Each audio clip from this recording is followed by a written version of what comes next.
안녕하세요. 책 읽는 곰입니다. 심리분석의 귀재 프란체스코 알베로니의 여자는 졸고 있는 남자를 증오한다. 제3장 3편. 사랑은 덧셈 뺄셈이 아니다. 사랑은 상실될 때 모든 것으로 다가온다를 소개해 드리도록 하겠습니다. 끈끈한 인연을 낳을 수 있는 두 번째 메커니즘은 상실이다. 첫 번째 메커니즘의 기반은 뜨겁고 에로틱한 만남의 반복이었다. 거기에는 전율이 있고 우리 자신과 상대가 지닌 보너스의 발견이 있었다. 두 번째 메커니즘은 성적 체험에서 생기는 것이 아니며 그 자체는 에로티시즘과는 전혀 관계가 없다. 단지 그것이 에로티시즘과 관계를 맺는 까닭은 에로티시즘을 키워가고 사랑의 대상을 선택하는 데 있어 기본적인 요소를 이루기 때문이다. 우리는 흔히 우리의 의사와는 정반대의 것을 바라는 일이 있다. 혹은 무엇을 바라는지 모르는 일조차 있다.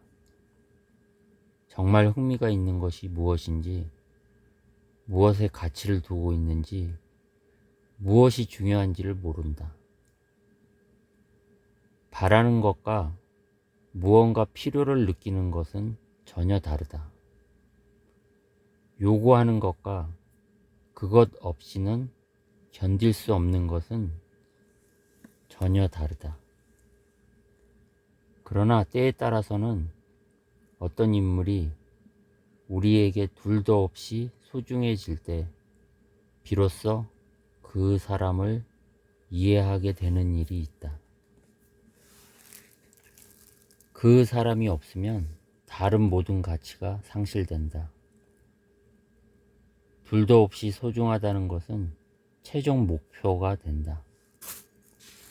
그것에 비하면 다른 모든 것은 부차적인 의미밖에 될 수 없고 수단에 불과하다.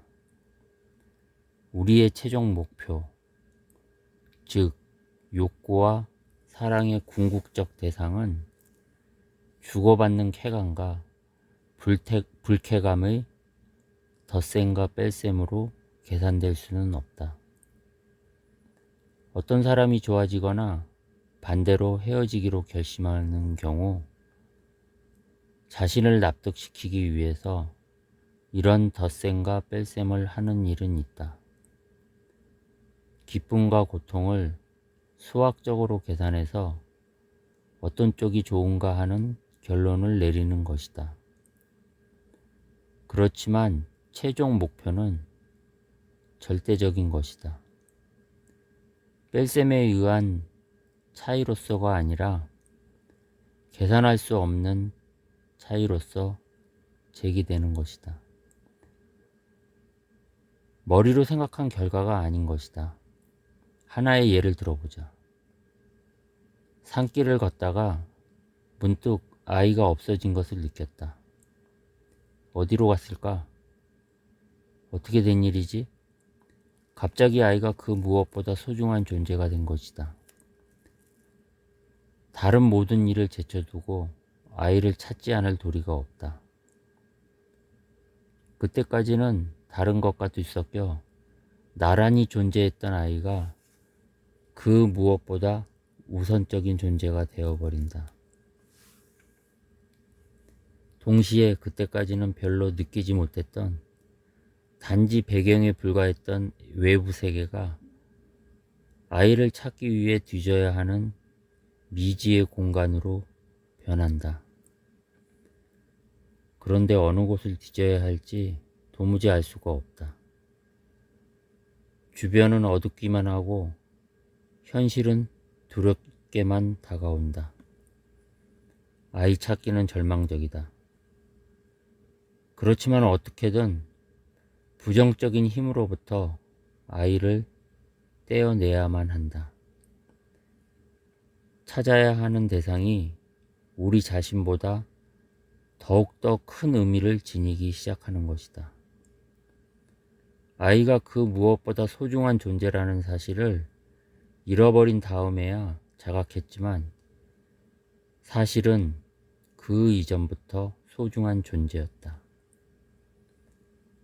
없어진 다음에야 비로소 아이가 얼마나 소중했고 자기가 오래전부터 아이를 얼마나 사랑했다는 사실을 깨닫게 된다. 오래전부터 소중한 존재였지만 그것이 분명한 형태로 주어지지 않았기 때문에 느끼지도 못했던 것이다. 이미 알고 있고 당연한데도 잊어버리고 있었다는 사실을 갑자기 깨닫게 되는 것이다. 이러한 메커니즘은 지극히 중요하지만 별로 문제 삼지 않는 경향이 있다. 행동주의 심리학은 오로지 쾌감과 불쾌감의 자극에 의한 관계의 약화 및 강화에만 주목한다. 분석가들은 사실의 메커니즘 속에는 일종의 병리학적인 징후가 있다고 여기면서 별로 주목하지 않았다. 하지만 우리가 지금 여기에서 살펴본 범주에서는 불안한 병리학적 증상은 없다. 불안은 지능 조직의 생생한 반응이다. 또한 최종 목표를 정하고 그것을 통해서 진정으로 가치가 있는 것을 찾기 위한 양식이다. 언제까지라도 죽도록 갈망하는 것만이 영속적인 사랑의 대상이 된다. 그것은 우리들에게 쾌감을 주는 능력만의 산물이 아니다. 우리의 의사와 정열의 산물인 것이다. 위와 같은 점을 분명히 염두에 두고 남자와 여자의 에로티시즘의 차이에 대해 생각해 보기로 한다. 여자의 에로티시즘은 지속, 친근, 언제까지나 사랑받고 욕망의 대상이 되고 싶다는 욕구이다. 상대의 품에 안기고 함께 살고 같은 공기를 마시고 싶은 욕구이기도 하다. 반면에 남자의 에로티시즘은 단절과 휴식과 변화가 없으면 곤란하다. 사랑에 속박되지 않고 결합된 관계를 언제라도 풀 수 있기를 바란다. 그렇다면 여자가 남자를 만났을 때 과연 어떤 일이 일어날까? 중단과 이별을 상실 또는 상실의 위험으로 파악할 것이다. 도취와 절정감을 안겨주었던 긴 섹스를 나눈 후 남자가 일어서서 떠나려고 한다. 여자는 이것만으로도 상실의 공포를 느낀다. 이 사람을 떠나지 못하게 해야 하는 것이 아닐까? 여자는 이렇게 자문해 본다. 다른 장애가 없다면 여자는 남자의 의사를 존중한다. 그러나 만일 떠나지 못하게 막기로 결심했다면 그것은 설령 일시적이라 해도 남자를 절대적인 욕구의 대상으로 삼은 것이다. 이러한 것은 진정한 연애는 아니다. 상실의 메커니즘에 토대를 두고 탄생한 관계는 연애보다 훨씬 약한 관계이다. 모든 여자는 이 점을 본능적으로 알고 있다. 여자들의 성생활은 남자의 그것보다 상실의 메커니즘에 의존하는 바가 크다. 그래서 그 메커니즘의 효력이 오래 지속되지 못한다. 그런데도 대부분의 여자들은 끊임없이 이 메커니즘에 의존한다.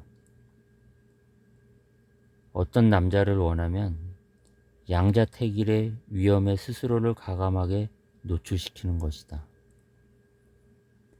나를 사랑하는가, 사랑하지 않는가? 나인가 아니면 그 여자인가. 이런 식으로 상실의 위험을 스스로 만들어 놓고 절망적으로 상대를 갈망한다. 심지어는 이 세상에 그 남자밖에 없다고 외골수로 집착하기까지 한다. 여자의 사랑은 돌이킬 수 없는 중대한 선택에 의해 길러지는 것이다. 그런데 재미있게도 여자의 외골수 행동은 남자 쪽에도 똑같은 현상을 낳는다. 남자는 상대를 잃으려고 하면 그때서야 떠나가는 존재의 가치를 발견하고 이제 끝났다 라고 생각하던 사랑을 재현시키려고 한다. 그 여자의 품속으로 뛰어가 나는 아직 당신을 사랑하고 있어요 하면서 그녀와 함께 살겠다고 결심한다.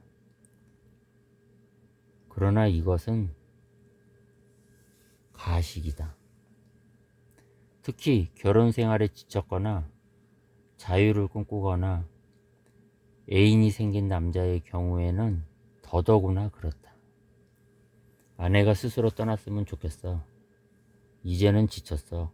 라고 항상 생각한다. 그러나 상대가 실제로 떠나려는 단계가 되면 내가 깊게 사랑한 사람은 아내였구나 하고 깨닫는다. 그 남자는 말한다. 나는 당신을 사랑하고 있어요.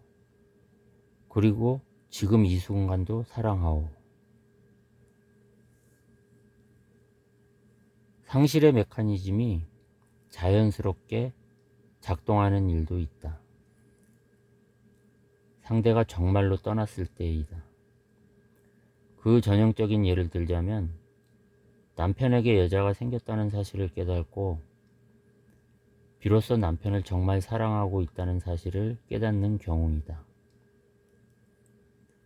이럴 때는 갑자기 남편이 가장 중요한 그녀의 인생에서 없어서는 안 되는 존재가 된다. 그러면 그녀는 남편을 빼앗기지 않으려고 필사적으로 싸운다. 부부를 일생 동안 맺어주는 것은 이 유형의 메커니즘이다. 여기에는 연애라는 개념은 존재하지 않는다. 이러한 감정적 유대는 흔히 습관과 혼동된다. 실제로 습관 혹은 순수한 조절작용은 남자와 여자를 연결하는 힘이 될 수 없다.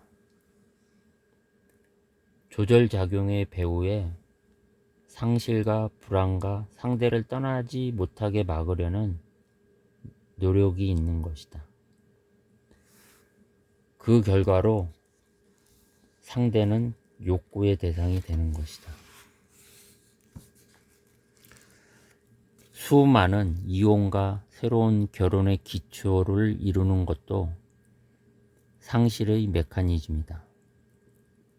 새로 사귀게 된 연인을 잃을지도 모른다고 생각하면 제 정신을 잃고 만다.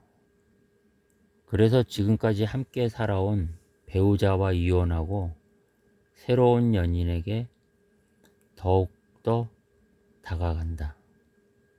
혹은 더 나아가 홀딱 반한 상대와 다시 결혼하기도 한다.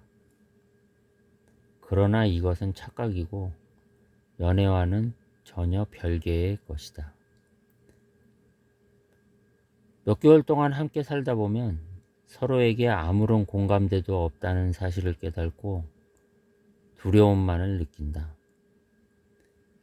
연애의 특유한 두 사람의 융합 따위는 존재하지도 않았었고 앞으로도 있을 수도 없다. 함께 산 뒤에는 하루하루 두 사람이 서로에게서 멀어지는 것을 그저 바라보아야만 할 뿐이다.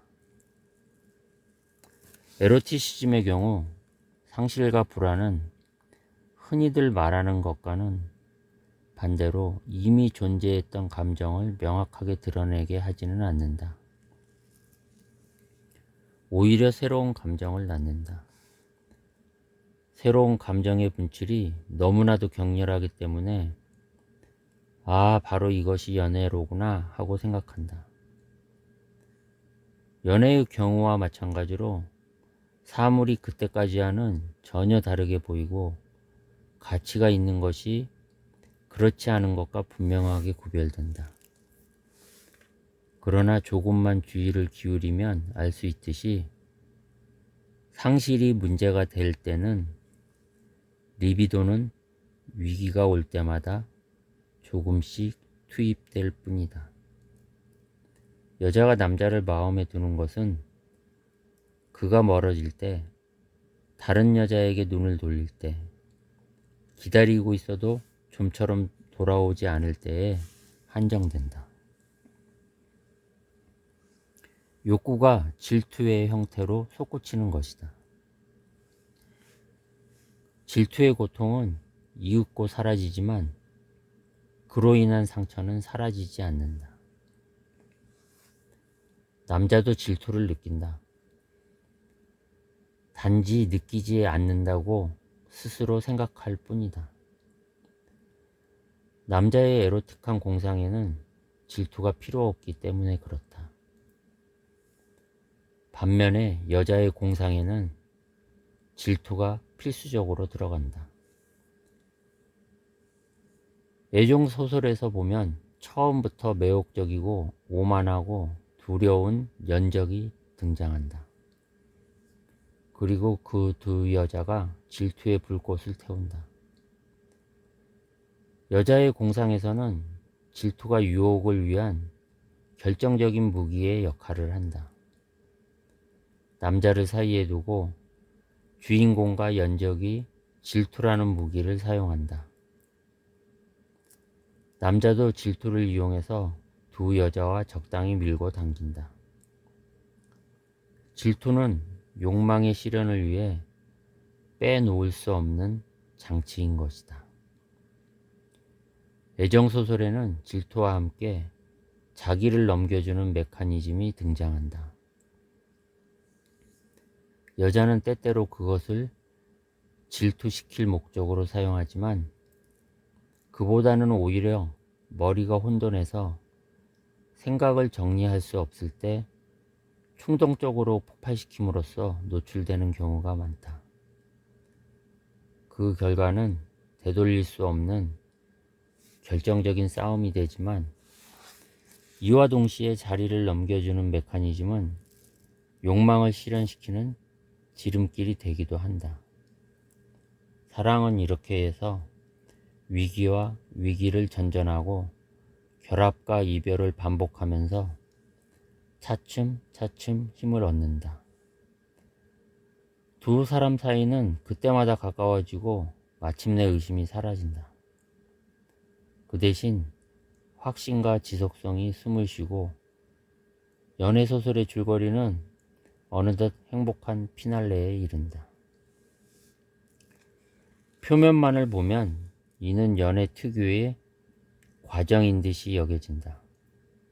그러나 애정소설에는 뜻하지 않은 사랑의 발견, 첫눈에 반하는 불꽃 튀는 격정은 사실 없다. 남자와 여자는 모두 자신의 의사를 거스르면서까지 상대를 갈망하지는 않는다. 제 정신을 잃는 법이 없는 것이다.